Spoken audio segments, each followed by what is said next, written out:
हमले पर यूक्रेन के राष्ट्रपति ने बहुत बड़ा बयान दिया है और ये बयान बहुत अहम हो जाता है। उन्होंने कहा कि अगले 96 घंटों में रूस कीव पर कब्जा कर लेगा। अब ये बहुत बड़ा स्टेटमेंट है। उन्होंने कहा कि देखिए 96 घंटे में कीव पर कब्जा कर लेगा। रूसी सेना की पहली टुकड़ी जो है वो कीव से 3 से 4 घंटे की दूरी पर है और ये उनकी तरफ से बयान दिया गया है। चेर्नोबिल प्लांट पर रूस ने कब्जा कर लिया है। यूक्रेन राष्ट्रपति की तरफ से ये बात बताई गई है। हालांकि रशिया अपनी तरफ से बहुत ज्यादा जानकारियां जो है सामने नहीं आ रहा है, लेकिन उन्होंने ये कहा कि 96 घंटे में टूट जाएगी लोहे की दीवार। ये बहुत बड़ा बयान। गौरव, इसी बयान पर आपका रिएक्शन लेना चाहूंगा मैं। अगले 96 घंटे में टूट जाएगी लोहे की दीवार, खुद वहां के राष्ट्रपति कह रहे हैं। इसके क्या मायने निकाले जाएं?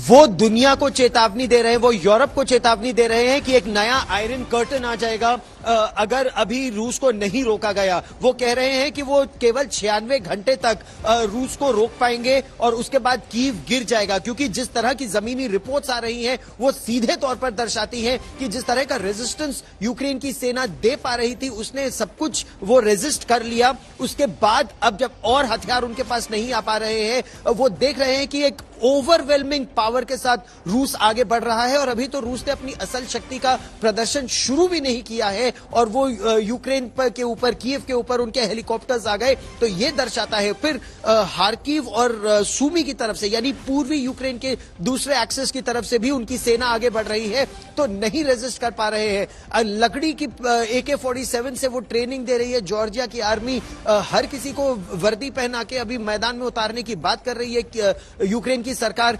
क्या रूस की प्रशिक्षित, सुसज्जित हथियारों से लैस सेना से इस तरह वो लड़ पाएंगे, या केवल पश्चिम की सहायता की उन्हें अपेक्षा थी, वो सहायता नहीं मिल पा रही है? कुछ सहायता मिली, एक और बड़ी अपडेट आई है, ट्रेनिंग मिली करके फिर आपसे इसी पे रिएक्शन लेता हूं मैं। उन्होंने कहा कि देखिए कीव के अंदर भी रूसी सेना दाखिल हो गई है। अब ये बहुत बड़ी खबर है क्योंकि कीव वहां की राजधानी है और वो कह रहे हैं कि रूसी सैनिकों की कुछ टुकड़ियां जो हैं वो यहां पर दाखिल हो गई है।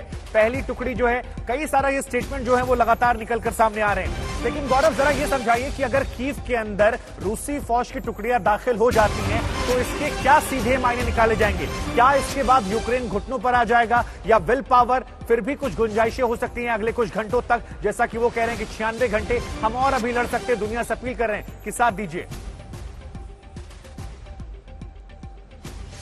दुनिया से निरंतर अपील कर रहा है यूक्रेन की, उनकी मदद कीजिए, उनका साथ दीजिए, लेकिन क्या यह मदद उन्हें इस समय मिल पाएगी? यह बड़ा प्रश्न है, क्योंकि अमेरिका के राष्ट्रपति जो बाइडेन भी ये साफ कर चुके हैं कि अभी किसी तरह की सैन्य मदद या बूट्स ऑन ग्राउंड उनको नहीं मिलेगा, तो यूक्रेन की सेना को अकेले ही लड़ना होगा।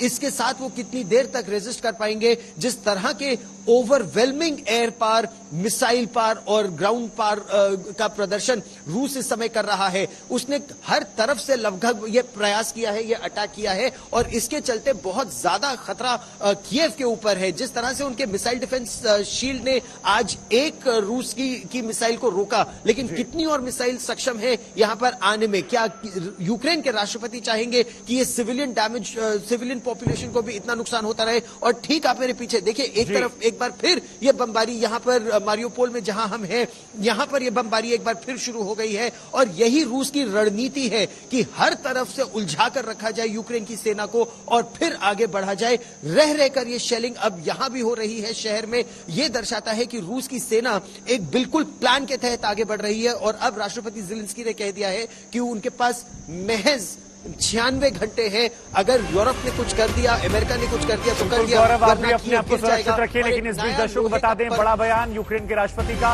एक बहुत बड़ा बयान सामने आया है। कीव में रूसी संगठन सैनिक जो हैं वो दाखिल हो गए हैं। ये बहुत बड़ी जानकारी। जहां गौरव थे वहां भी आपने सुना किस तरह से बम धमाकों की आवाज जो आ रही थी। ये एक स्ट्रेटजी का हिस्सा है जिसके जरिए हर तरफ से उलझाने की बात की जा रही है। लेकिन जो इस वक्त की सबसे बड़ी खबर है वो खबर ये है कि कीव के अंदर रूसी सैनिक प्रवेश कर चुके हैं, जैसे कि जानकारी निकलकर वहां के प्रेसिडेंट की तरफ से सामने आ रही है। और उनके प्रेसिडेंट खुद कह रहे हैं जेलेंस्की की तरफ से कि अगले 96 घंटे में उस लोहे की मजबूत दीवार को तोड़ दिया जाएगा। दुनिया से अपील कर रहे हैं कि अभी भी वक्त है, आप आइए, हमारी मदद कीजिए, हमें बचाइए। आपने वादा किया था हमसे, आपने आश्वासन दिया था हमसे। गौरव, मैं आपके पास आऊंगा क्योंकि आप सबसे पहले तो आपसे गुजारिश है कि आप अपने आप को सुरक्षित रखिए, लेकिन एक तरफ खबरें यह भी गौरव आ रही हैं कि रूसी सेना भी अब बहुत क्लियर है। खबर आई कि 13 सैनिक ऐसे थे, सरेंडर करने से मना कर दिया तो उन्हें मार दिया गया। सुबह से खबरें आ रही हैं कि रिहायशी इलाकों पर भी रह रहकर बीच बीच में बमबारी की जा रही है। तो क्या अब रूस की फौज जो है वो बहुत क्लियर मैसेज के साथ आगे बढ़ रही है, ये मान लिया जाए?